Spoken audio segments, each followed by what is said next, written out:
जी हाँ, प्रणाम सलाम सत श्री अकाल। आप देख रहे हैं Bhojpuri news A to Z। तो आज हम बात करने वाले हैं एक ऐसे शख्स के बारे में जो किसी परिचय की मोहताज नहीं है। उनका नाम है काजल राज। आजकल सोशल मीडिया पे उनका एक वीडियो वायरल हो रहा है जिसमें आरजेडी और खेसारी लाल यादव को सपोर्ट करते नजर आ रही है। खेसारी लाल यादव के गाना पे रील्स बनाई हैं जिसमें साफ नजर आ रहा है कि खेसारी लाल यादव और आरजेडी को सपोर्ट कर रही हैं।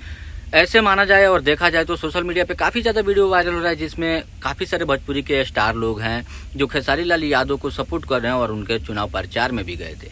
लेकिन ये लास्ट वीडियो है जिसमें अभी इन्हीं का कमी था, काजल राज का, जो अभी तक खेसारी लाल यादव या किसी पार्टी के सदस्य के बारे में कुछ नहीं बोली थी। लेकिन हाल ही फिलहाल में 1-2 दिन से उनका एक वीडियो वायरल हो रहा है जिसमें खेसारी लाल यादव और आरजेडी को सपोर्ट कर रही हैं। उनका वीडियो आप कहीं ना कहीं देखे होंगे, अगर नहीं देखें तो मेरे स्क्रीन पे चल रहा है, आप सब देख सकते हैं कैसे आरजेडी और खेसारी लाल यादव को सपोर्ट कर रही हैं। तो आप सबका क्या कहना है इसके बारे में कि जो छपरा से विधानसभा का विधायकी चुनाव चल रहा है, खेसारी लाल यादव जिसमें चुनाव लड़ रहे हैं, क्या खेसारी लाल यादव छपरा से चुनाव जीत पाएंगे या नहीं जीत पाएंगे? आप अपना राय कमेंट बॉक्स में जरूर लिखें।